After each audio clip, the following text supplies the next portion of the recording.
The young constable was polite about it, the way they train them to be polite when they want someone to disappear without making a scene. "Sir, this area is reserved for active and retired RCMP personnel and their families. The public viewing area is just down that way, past the second flagpole." He gestured with an open hand, the kind of gesture that looks like an offer but is actually a direction. His name tag read Ouellet. He couldn't have been more than 26. The old man he was addressing didn't argue. He didn't reach into a pocket for a wallet or a card or any proof of anything. He simply looked at the young constable for a moment with eyes the color of a February lake, then gave a single nod and took 2 steps to the left, placing himself just outside the roped perimeter, beside a birch tree at the edge of the parking lot where the asphalt met the lawn. He wore a canvas shirt, the color of dried grass, dark trousers with a crease that had given up years ago, and boots that had seen a great deal of country. His hands, resting at his sides, were the hands of a man who had spent decades doing things that hands were not designed to do. He stood there, and he watched the setup crew finish arranging the chairs. Constable Ouellet watched him for a moment, then turned back to his duties, satisfied. His supervisor, Sergeant Isabel Morin, was organizing the handlers near the main steps of the memorial building, and she had enough to manage without him flagging another distraction. The National Police Dog Service memorial dedication was in 40 minutes. The commissioner was attending, 2 members of parliament, a retired superintendent who had flown in from Vancouver and was already making everyone nervous by being 20 minutes early. Morin had 22 years in the RCMP. She had the posture that comes not from training but from having stood in enough situations where posture was the only thing holding a room together. She wore her dress uniform the way a person wears their own skin, without thinking about it, without performing it.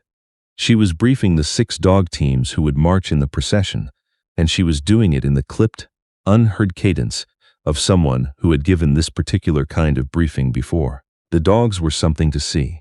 2 German shepherds, a Belgian Malinois, 2 Labrador retrievers, and a Dutch shepherd at the end of the line. His handler, a young female constable named Bergeron, keeping him squared away with a firm hand and a focused eye. They were all in harness, all sitting at clean heel, all watching their handlers with the alert, devoted attention that years of training produces in a working dog. It looks like obedience, it looks like discipline, and it is both of those things. But anyone who has worked with a dog long enough knows it is also something older and harder to name. Morin finished her briefing and let her gaze drift, as it habitually did, across the gathered crowd. Families were arriving.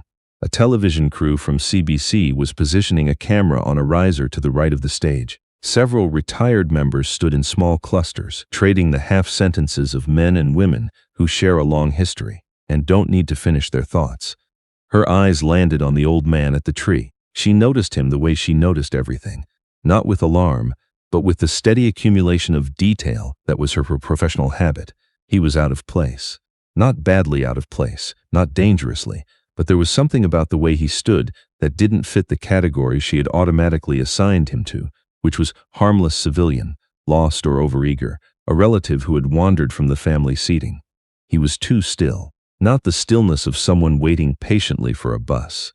It was the stillness of someone who had learned, at some point in their life, that movement costs and stillness saves. His eyes moved steadily across the space, not in the restless sweep of curiosity, but in the methodical, overlapping arcs of someone conducting a professional assessment. She turned back to her handlers and said nothing. The ceremony began on schedule. A pipe band from the local legion played a processional that sat in the chest more than in the ears. A federal minister spoke for 12 minutes about service and sacrifice and the unbreakable bond between handler and dog, and he was sincere enough, but he spoke about it the way a person speaks about a country they have read about but never visited.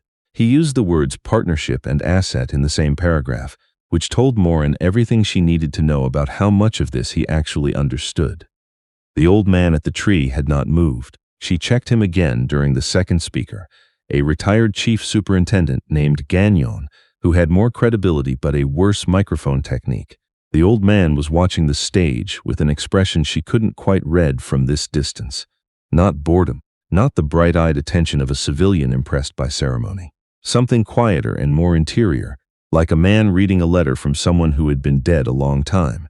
She looked at the dogs. Boredom in a working dog is not like boredom in a person. It doesn't show in the face. It shows in the micro-adjustments, the tiny redistributions of weight, the barely perceptible softening of focus. A dog that is truly engaged is like a drawn wire. A dog that is enduring a ceremony it cannot understand is a drawn wire that has been standing too long. All 6 dogs were still. Every one of them was still in the way that had nothing to do with endurance and everything to do with attention. But the direction of their attention had shifted. She didn't catch it at first. She was watching Bergeron's Dutch Shepherd, who was the most difficult of the 6, and whose behavior she considered a reliable canary.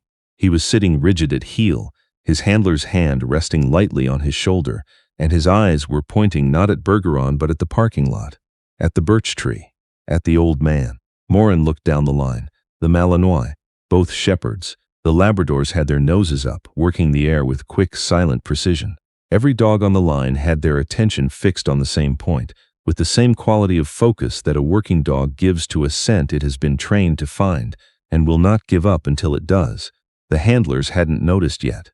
They were watching the stage, maintaining their professional composure for the camera and the commissioner and the 2 MPs. Then the Malinois made a sound. It was not a bark. It was not a growl. It was the specific high, constricted sound that a working dog makes when it has found something and does not know yet whether it is permitted to go to it. The handler, a solid and experienced corporal named Faulkner, looked down fast and gave a short leash correction. The dog took it and was immediately quiet, but his body was still pointing, every muscle in alignment, the architecture of total conviction. And then the Dutch Shepherd stood up. He didn't lunge. He rose from his sit with the fluid, inevitable quality of water finding its level, and he began to walk toward the rope line, and Bergeron was already on it, both hands on the leash, leaning back with her weight, and the dog was not being aggressive, was not being panicked, was being absolutely and entirely purposeful, like a compass needle swinging north. Morin was moving before she had consciously decided to move. 22 years of reading a room told her that what was about to happen needed to be managed before it became the thing the CBC camera turned toward. She was wrong about that. She would think about it later. The leashes went taut all at once. Not chaotically, not with the frantic scrambling of dogs that have spooked or excited, but in unison, as if something had pulled at all 6 of them from the same direction at the same moment. Faulkner and 2 of the other handlers began issuing sharp, low commands. The words were correct. The tone was correct. The dogs did not care. Their training had not left them. Their training was fully present, and it was losing a contest with something older than training, something that did not have a manual. The crowd noticed. The murmuring started at the edges and worked inward. One of the MPs leaned over to say something to the commissioner. The pipe band, which had been standing at ease to the left of the stage, shuffled collectively. Morin reached Faulkner first. "Hold position," she said, quietly and precisely. "Do not release. Stay in formation." She looked then at the old man. He had not moved from beside the birch tree. He had not made a sound, had not produced anything from his pockets, had not done anything that could be categorized as provocation or interference. He was watching the dogs with an expression that was, for the first time, not composed. It had cracked, not dramatically, not with the performance of emotion, but in the way old wood cracks along a grain that has always been there. His jaw was set hard, his eyes were bright. He was not doing this to them. He was simply being recognized by them, which was a different thing entirely, though she did not have words for that yet. She became aware of someone standing at her shoulder. She turned to find a man she had not seen approach, which was unusual, because she noticed approaches. He was perhaps 70, lean, dressed in a dark suit that was old enough to be distinguished rather than dated. He wore a single Legion poppy on his lapel. He had served, that was clear. It was in the way he occupied his own body, but he wore no medals, no insignia, no indication of rank or unit. He was looking at the old man by the tree with an expression of recognition so complete it looked almost like grief. "Who is that man?" Morin asked him, because something in the quality of his attention told her he knew. He didn't answer immediately. He watched the old man for a long moment, then he said, "His name is Douglas Kerr." She waited. "Retired," the man in the dark suit said. "Very retired. Officially, he was a civilian consultant to the RCMP training division for about 12 years. What that means, practically, is that he built the modern police dog selection program in this country from a standing start. The assessment protocols, the early pairing methodology, the imprint sequencing that every handler in that formation was trained on, whether they know it or not. He paused. He stopped working with us in 1997. I heard he'd passed on about 6 years ago. I was apparently misinformed. Morin looked at the old man, then at the dogs who were still straining, still locked in that silent declaration of direction. They've never met him, she said. None of these dogs could have. No, the man agreed. They couldn't have. She said nothing for a moment. Then she said, I need to know your name, Sir Renaud, he said. Retired Deputy Commissioner, RCMP. He did not say it to impress her. He said it because she had asked. Morin stood very still in the way that she did when she was thinking quickly through a problem that did not fit the decision trees she had been given. Then she turned back to her handlers and walked down the line, speaking quietly to each one, and as she went, the leashes went slack. The dogs were free. They did not bolt. They did not scatter. They moved together the way water moves, finding the path of least resistance by total agreement, flowing around the edge of the rope line and across the grass in a loose group that was somehow also precise. 6 different breeds and 6 different handlers' years of work, and they were all moving toward the same point with the same quality of intention. The crowd had gone quiet. Douglas Kerr watched them come. He did not crouch down or extend his arms. He stood as he had stood all morning, with that terrible economy of movement, and he let them arrive. The German shepherd reached him first and pressed its head against his thigh with a force that would have unbalanced most people. Kerr absorbed it without shifting his weight, his hand coming down slowly to the dog's neck with a touch that was not the enthusiastic greeting of a stranger, but the quiet resumption of something long familiar. The Malinois came in from the left and sat at his feet. The Dutch shepherd circled once and lay down across his boots. Both Labradors pressed in close, their tails moving in that deep, rhythmic way that is not excitement but something more serious, more searching. He stood in the middle of them, and his chest moved once, hard. He knelt then, and it cost him. His knees were not young. Nothing about him was young, and he laid both hands on the dogs nearest, and he stayed there, very still, with his eyes closed. When he opened them, they were wet. There you are, he said. His voice was barely audible. There you all are. He was not speaking to the crowd. He was not speaking for the camera which had found him now, because of course it had. He was speaking to the dogs, and through the dogs, to something that preceded them, some long genealogy of work and trust, and cold mornings, and decisions made in the dark that most people will never be asked to make. Retired Deputy Commissioner Renaud walked across the grass to where Kerr was kneeling. He stopped a respectful distance away, said nothing for a moment, then spoke. Doug. Kerr looked up. Michel. You could have told us you were coming. Didn't occur to me that it would matter to anyone. Renaud looked at the 6 dogs arranged around the old man like something from a painting. It appears, he said quietly, that it matters. He turned then to face the assembled crowd, the families, the politicians, the constables and sergeants and retired members who had been watching this unfold with the particular stillness of people who are witnessing something they do not yet have a framework for. His voice, when he spoke, carried the flat authority of a man accustomed to rooms that needed to stop and listen.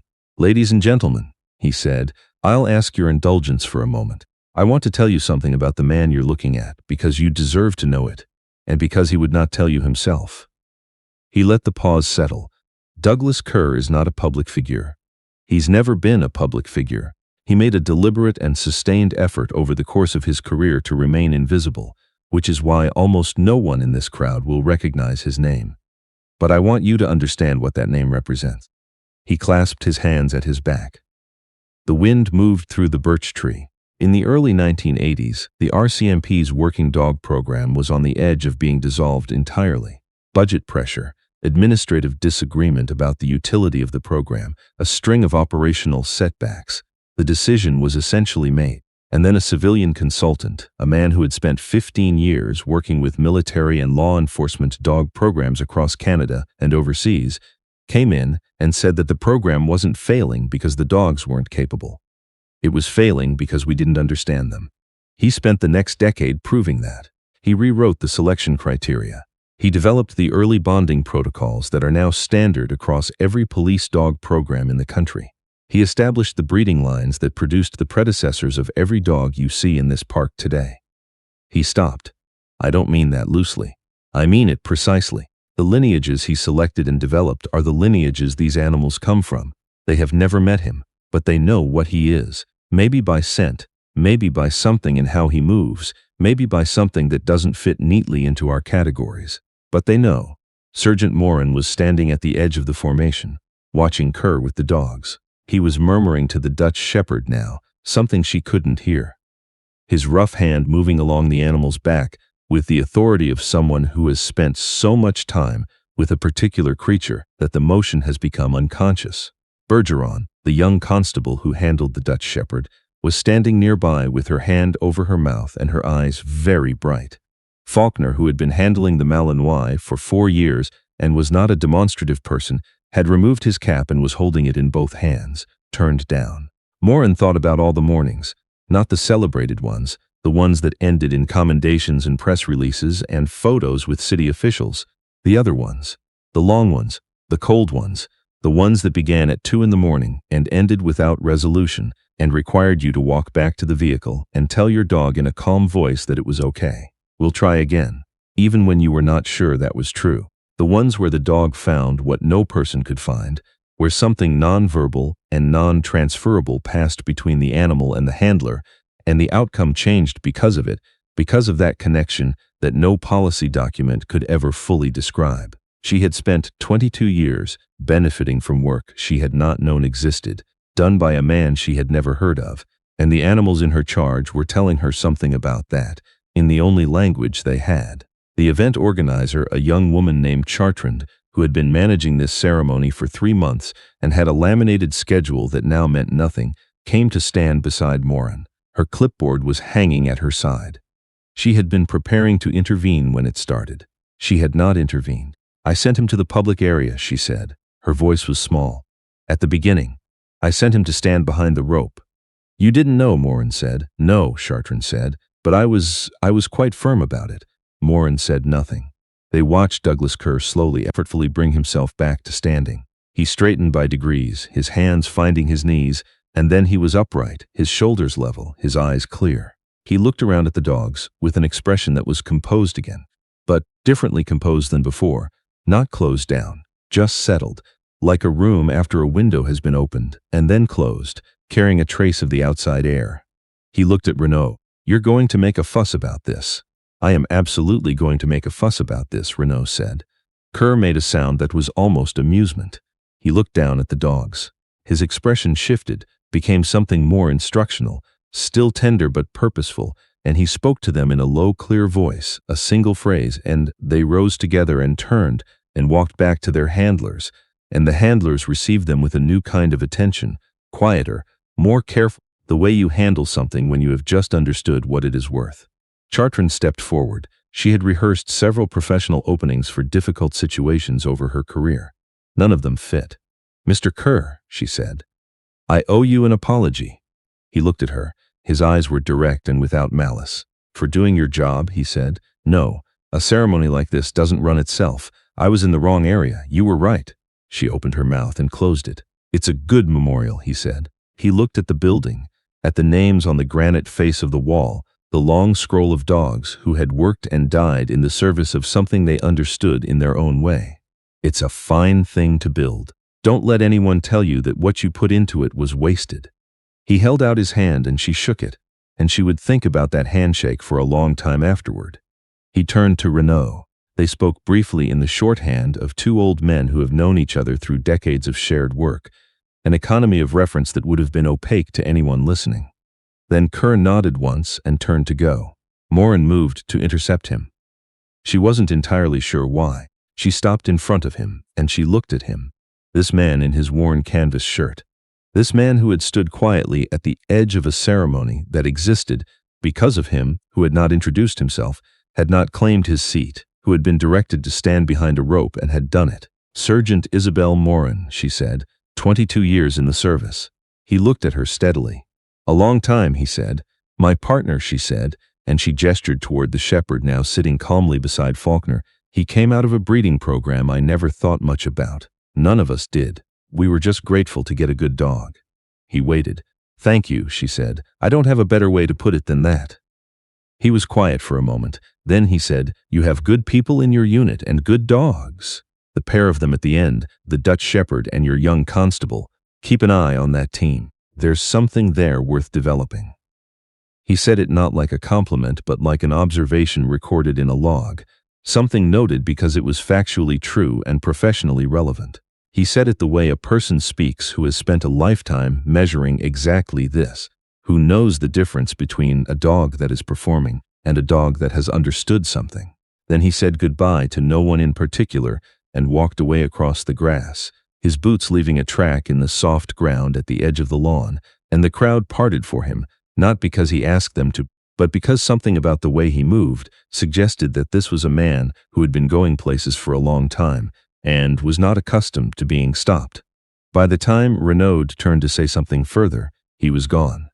Morin stood for a moment looking at the empty space beneath the birch tree. Then she turned back to her handlers, to Bergeron, who was kneeling beside the Dutch Shepherd with both arms around the dog's neck, to Faulkner, who had put his cap back on and was looking at the memorial wall with the expression of a man rearranging something in his own interior. She walked back to them, and they fell into formation around her, the way they always did, because that was what they were trained to do, and because she was their sergeant.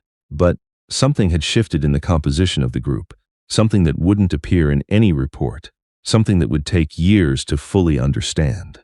Renaud stood alone at the edge of the grass for a long moment, looking at the place where Douglas Kerr had been. Then he looked at the granite wall, the long engraved list of names that had brought all of them here, the dogs who had worked without ceremony and been honored, finally, in this place, on this day. He thought about a winter, 30 years ago, when Kerr had driven 6 hours through a February storm to help retrieve a search dog that had been injured in the field, a dog that was not his, from a program he was not officially part of, because someone had called him and he had come. He had stayed 3 days. He had never submitted an invoice. There are people, Renaud thought, who do not do the work for the record, who do not wait to be seen, who disappear into the thing itself, into the daily, unglamorous, necessary business of making things work well, and who ask nothing of the record in return. You usually learn about them in exactly this way, standing at some ceremony built on a foundation you didn't know they had laid, watching the dogs tell you the truth, because dogs always do, watching the dogs tell you that someone was here before all of us, and built the ground we're standing on, and is already gone again before the last speech ends. The pipe band played a slow air as the crowd began to disperse, and the sound moved out over the lawn and up through the birch trees, and then gradually, gently, it stopped.